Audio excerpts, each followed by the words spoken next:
खुलुमबाय बड'फा गोजोनथियारि सोलायनाय मावथांखि एबा बड'फा मिशन फर सास्टेनेबल चेन्जखौ बिथा खालामनानै सादिकेजलि दख'र दुलाराय बर' फरायसा आफादा देग्लायनि बेसेन नाङै जि 13 बोसोर बैसो सिंनि हिनजावसा आरो हौवासाफोरनि जोलुर बादायलायनाय बिनि मावबादाखौ दिनै बाथासिफुर मिलन गोजौ आरो गेजेर फरायसालिनि गेवलां गेलेग्रा फोथाराव दिनैनिफ्राय जागायबाय। जोबोद गोजोनथावना बाथ्रा सादिकेजलि दख'र दुलाराय बर' फरायसा आफादा दुलाराय बर' फरायसा आफादनि जि मोनसे गेदेरथार मिशनखौ लानानै बिथांमोना थांनाय माखासे गोलाव बोसोरनिफ्रायनो बेबायदि हाबाफारि लाबोनो हादों आरो बेबायदि हाबाफारि लानानै गुबुन गुबुन ओनसोलाव जाफुंसारनाय बायदिनो सादिकेजलि दख'र दुलाराय बर' फरायसा आफादनि आवथायाव थानाय नैबे बाथासिफुर ओनसोलावबो दिनै बे हाबाफारिनिफ्राय जोबोद जाफुंसार जानो हादों। मानो होननानै बुङोब्ला मोनसे समाव गुबुन गुबुन ओनसोलनि बायदि ओरैबायदि थासारि फैबायमोन जेराव नोङो उन्दै उन्दै गथ'फ्राबो स्मार्टफन लानानै गेम गेलेनो बिराद गोसो होयोमोन, फरायसालियाव मालाबा थांनो गोसो जालामोन बिथांमोना। दा दुलाराय बर' फरायसा आफादा थांनाय 2022 मायथाइनिफ्राय जि 13 बोसोर बैसो सिंनि जोलुर बादायलायनाय जि बे होनायनिफ्राय दिनै बाथासिफुर ओनसोलाबो जोबोद मोजां जादों। दिनै फरायसाफोरखौ फरायसालियाव थि टाइमावनो थांबाय थानायखौ नुनो मोनदों आरो बिथांमोना फरायसाफ्रा फरायसालियाव थांखांनायनि उननिफ्रायनो फ्रि समाव बिथांमोना आखायाव फुटबल लानानै दिनै फिल्डआव गेलेनायखौ नुनो मोननाय जादों आरो बे दुलाराय बर' फरायसा आफादनिल' जाफुंसारनाय नङा, बे सारा बर' माहारिनि थाखायनो बे जोबोद गेदेरथार जाफुंसारनाय। बेखायनो फैबाय थानाय समाव जे बर' हारिनि साफ्रोमबो बिमा बिफाफ्रा आरोबाव गुन गोनां सोलोंथाइ लाहोनायजों लोगोसे गाव गावनि गथ'फोरखौ बेबायदिनो गेलेनायावबो बबे मोनसे बिथिङाव इन्टारेस्टेड बै गथ'फोरखौ सायख'नानै गावबा गाव बिमा बिफाया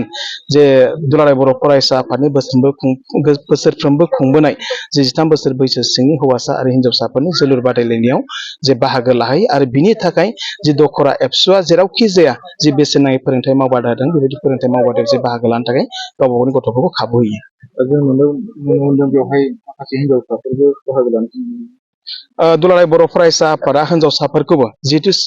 एखे लेभेलावनो एखे थासारियावनो जों बिथांमोनखौबो जौगाजानोखौ लुबैयो आरो बेखौ बिथा खालामनानै थांनाय बोसोरनिफ्राय दुलाराय बर' फरायसा आफादा बड'फा गोजोनथि सोलायनाय मावथांखियावनो हौवासाफोरजों लोगोसे हिन्जावसाफोरखौ होनाय जादों आरो बेबायदिनो थांनाय बोसोरनि जि मोनसे पारफरमेन्स बा एक्सपिरियेन्स बेयो जोबोद मोजां। हौवासाफ्राबो जेरैबायदि जोनो हायो हिन्जावसाफ्राबो बिराद बेबायदिनो एखे थासारियावनो बिथांमोनाबो बाहागो लानो हायो बा मोजाङै पारफरमेन्स खालामनो हायो। बेखायनो देग्लाय सादिकेजलि दख'र दुलाराय बर' फरायसा आफादाव मिरु दुलाराय बर' फरायसा आफादनि बिथोन बायदियैनो जे उन्दै 13 बोसोर बैसो सिंनि फरायसाफोरखौबो दिनै बेबायदि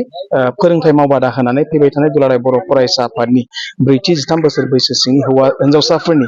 जे जोलुर बादायलायनाय जानो थांगासिनो दं बेयाव बाहागो लानो थाखाय बिथांमोना जेरै थागथियारि जानानै दं। बे समाव बिथांमोननि थाखाय इयुनाव माबाफोर राहाफोर दुलाराय बर' फरायसाफोरा नैबे 13 बोसोर बैसो सिंनि जोलुर बादायलायनाय जिखिनि गेलेगिरिफोर ओंखारगोन बे गेलेगिरिफोर ओंखारनायखौ मोनसे मोजां थासारियाव दोननो थाखाय थांनाय दुलाराय बर' फरायसा आफादनि जमदुवाराव जानाय जि स्पेसियेल कनभेनसन बिनि गेजेरजों बड'फा एफसि मुङै मोनसे एफसि दानानै लानाय जाबाय आरो बे एफसिया दिनै थांनाय बोसोराव गिबि खेबनि थाखाय आसामनि जनाव चिरां जिल्लायाव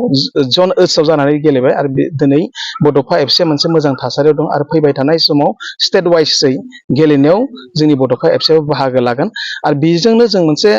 ओरैबायदि मोनसे प्लेटफर्म दिनै बर' हारियाव होनो नागिरदों दुलाराय बर' फरायसा आफादा जे जायखिनि बोसोराव मोजां मोजां गथ'फोर ओंखारगोन, एक्सेलेन्ट गथ'फोर ओंखारगोन आरो बै मोजां मोजां गथ'फोर ओंखारनाय फरायसाफोरखौ जोङो बड'फा एफसियाव लांनानै बिथांमोनखौ जोङो आइ लिग लेभेलाव आन्डार 13 नि उनाव आन्डार 15, आन्डार 17, आन्डार 19 आरो मुलुग लेभेलाव गेलेनो हानाय थाखाय जों बिथांमोनखौ खाबुखौ होनाय जागोन आरो बेबायदिनो फैबाय थानाय खम समनि गेजेरावनो भारताव जि मोनसे आइ लिग जाबाय थायो बे आइ लिगावबो जे बड'फा एफसिया बाहागो लागोन आरो बेनि थाखाय दुलाराय बर' फरायसाफोरा दिनै खामानि मावबाय थानाय जादों।